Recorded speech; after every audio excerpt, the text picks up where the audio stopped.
Hey folks! Welcome to Let's Play for a Day, a game I'm only going to play once, and afterwards, never again. Yes, in addition to stealing Koshmar's format, I'm stealing his intro too. So, deal with that, you crazy Swiss guy. Now today, we're playing Klonoa of the Wind, the Door to Phantom Isle. Or, as it was known in England, Klonoa. Truly, Namco had a dizzying intellect in their international marketing department. Now, as you may have noticed, this is a Japanese game, and as such, all the story's in Japanese as well. But don't worry, because I will provide my own. And that story is that when I was younger and got my PlayStation, I had 0 games. Except for Driver, which is awful. So I bought a couple of demo discs, and on them was this, Level 1 of Klonoa. And I played the hell out of that game. I never got the full version though. I don't think anyone did, which is why the English version is currently about £60 on Amazon. Oh, hang on a second. There's a lot of attention to detail in this game, and there are quite a few instances where you can just screw around with the set dressing like that. You know, love has gone into making this game, you know? Right, anyway, we are this little cat thing called Klonoa, and he has a fairy friend that lets him pick up enemies, and well, as you see, we can use them to jump, or throw them around, or use them as a projectile. Oh, and I don't know what that goofy looking thing's meant to be. I mean, it's one of the in-game collectibles, yes, but I don't know what they are. But if you can find them all, then you get a special level at the end, and that gives you the true ending. Or you could just download the DLC for $99.99. That's a lie. By the way, there's no DLC for this game. Huh. I did not know you could get that top gem without using the double jump. I mean, admittedly, I played this level exactly once in preparation for this, but even so. Oh, and the game does the Spyro the Dragon thing. There's 150 gems in each level, and a bonus if you get all of them. And I'm gonna aim to get as many as I can, just for completion's sake. Although I say that it's like Spyro, this game is more like a weird mashup of Kirby 64 and Symphony of the Night. Like we're a 2D sprite roaming full 3D worlds and the level just pivots around us. Oh, and I should probably point out, I didn't pick this up to go, ooh, look at how my Japanese is coming along. Although the answer is very well, thank you very much. I just really wanted to play Klonoa, so screw you, here we are. Oh, and to give some context to what we're seeing, the dog's name is Baloo, and he's telling us that he's the guy who carved the mountain into the form of a goddess. Although with that said, the characters aren't verbally speaking Japanese. I mean, it's more obvious with Baloo, but they're just making sounds. It's like Animalese, or whatever they spoke in Banjo-Kazooie. Now, is this the right way? Yes, this is the right way. Okay. Oh, I see you, seams in the scenery. But I will let you slide, because I am having way too much fun. Seriously, this is my second take, because the first take was just me sitting here listening to the music, because it's just so good. And I think it's a shame that the title of the game was changed outside of Japan. Because I can see why. Like Klonoa of the Wind is a very Japanese-sounding name for a character, but the music and aesthetics have that extra little edge to them when you realize you're dealing with a wind elemental. I don't know, I like the breezy little look. By the way, physics exists in this game. Like, you run faster down a slope than you do running up. It's pretty clever. But I don't think it ever really becomes important outside of 1 or 2 instances. Oh, and this thing is the Gem Fairy. She doubles the gems you pick up while she sticks around.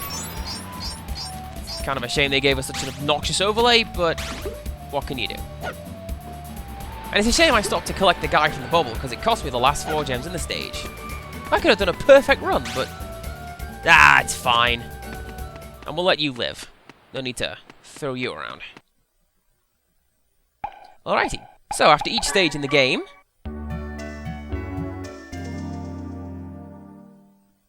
you get a bit of music, based on how many of the 6 guys you found during the level. It's like the 8 melodies from Earthbound. Each stage has its own part of the melody, and when played one after the other, it makes a full tune of its own. And you also get the best fireworks display that PS1 can manage. Very reminiscent of Nights into Dreams. Which is fitting, I suppose, because the world in which this game takes place is created and shaped by people's dreams. So, yeah. And this music is from Columns.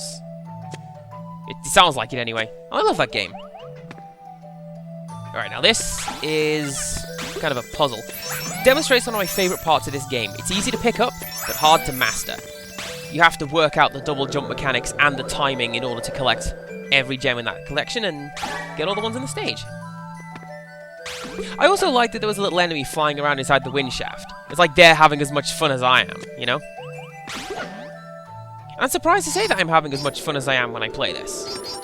I used to play the hell out of the demo, as I say, but to be fair, I used to enjoy a lot of things simply because it was an opportunity to play anything, you know? Thankfully, the nostalgia goggles have not lied to me. Yeah! I don't care that I'm 29 and a half. I'm gonna shout yeah when I get a video game thing. Shut up. And that sounds like a weird phrase, 29 and a half. I get the feeling that people shouldn't care about those extra 6 months beyond the age of, like, 5. Now here's another part of the level that makes it rather hard to collect all 150 gems in each stage. I mean, I really like what they tried to do here, but the perspective is all kinds of jank, so you're never sure how close to the screen the gems are relative to your position. Oh, and as you've seen, the X-plane is a little skewed as well. Oh, it's this music again! Shame the Columns music is over, but I mean, that said, we're back outside now, so let's keep going on our awesome adventure, which is, I think, down is the right way you need to go this time. I know that I'm not going to open that egg. There's a healing item inside, and I don't. Or maybe I do need it. Yeah, I love how lo-fi the heart sound effect sounds. And it's weird, because that's the only one that's like that. All the other sound effects sound pretty good. I mean, it's one of the bonuses of playing old stuff. Like, you get a bit nostalgic for the, I don't know, the bad things? Right, now I'm not going to get the checkpoint just yet. I'm going to solve this little puzzle. Then, get it. Saves time in case I die. So yes, this is one of the puzzles. You have to get a guy with a shield and jump over the gems. Then, you have to get the gem fairy, then use the parrot thing to get all the presented gems. Aww. Well, that's unfortunate.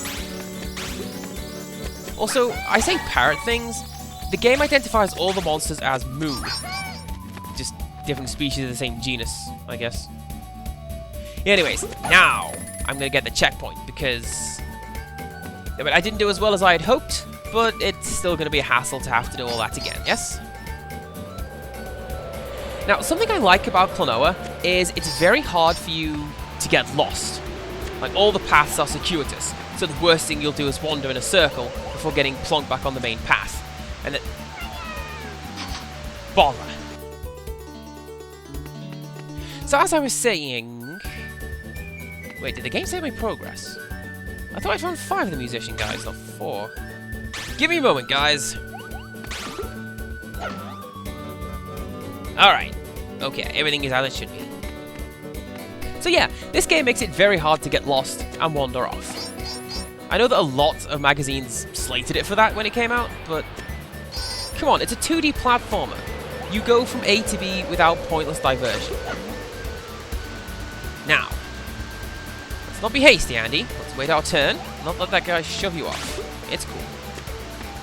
I mean, I never said this was going to be a perfect run, just something neat for me to play with you guys. Oh, and on the topic of sound design, again, I think this would be a good place to bring in another tune. Like maybe that Columns tune, or maybe something else.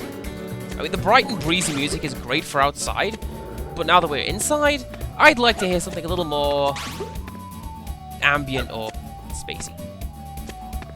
Now for this bit, we need to grab this fella and throw him at the obvious Slender Man logo, apparently. Look at that! We just made ourselves a new path. But we're not going that way. we're going this ways. Oh, and I've been doing this for so long, the music looped. I have brought shame and dishonor to the name CPC Gamer. If such a thing is even possible. And you know what? I have completely forgotten where the 6th guy is in this level. Hopefully somewhere that's not out of the way. I mean, I'd at least try to fully complete something in this little charade, you know? So, Klonoa got a re-release on the Wii, and I haven't seen it, so I don't know what changes they made. By which, I mean, I don't know how they awkwardly crowbarred in motion controls, because you know they did. But I chose to go for the PS1 version, because this is the one I'm vaguely familiar with, and also the cheapest. And I knew there was a secret there. It's either 1-up from Mario Brothers 1-1. But yeah, Klonoa, both for the PlayStation and the Wii, about £40 to £60. This version of the game cost me $10. Like, it was cheaper to fly a game halfway around the world than it was to just buy it from down the street. Go figure.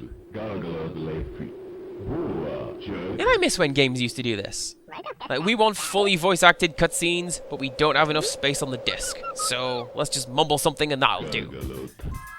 It helps with localizing, too. Like, they didn't change the voice work at all when this came to the UK. Although I do know the game is fully voice-acted in the remake, so there's that. And there's him. He is one spooky dude. I think that's what I shall call him, since I cannot read his name. And I'm not entirely sure who that is, but it looks like he's kidnapping them, and he's Cloak from the Marvel comic universe. That is the worst. Either way, the plot is now afoot, and we've got to rescue her. And we've got to fight a beach ball, the most menacing and troublesome of all the seaside activities.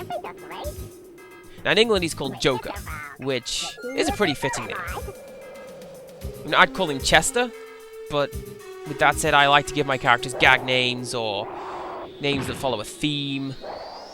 I still say state capitals is a good idea. Also, holy crap, it's Toucan Sam! He's a considerably less spooky dude than the other one, to be honest. Alright, so we can't zap him with magic, because that would be easy. But what we can do is pick up these little guys and hit him in the tail. Oh, you can also throw them at the belt. Like, there's literally no point to do that. It's just fun. And you know, I kind of like that we're left to figure this out on our own. The wind spirit doesn't tell us, there's no voice in our head to tell us what to do, so yeah.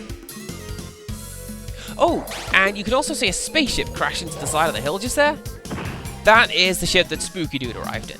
The one you saw in the intro. Yeah, you thought it was Meteor, but no, it was me! Dio! Oh, and that little boing is him sending out that shockwave along the track. He does also have a move that sends a shockwave across the track in a perimeter, but we're not gonna see that because we're done. So, see ya, you weird Kirby knockoff. Anyways, that about does it for this episode of Let's Play for a Day. So join us next time for something else. Oh yeah, Klonoa has a little Pac-Man badge on his hat, because he is a kid who loves his Namco. Anyway, there is now like half an hour of talking, so I'm not going to distract you from that. So join us next time for something else, and until next time, goodbye!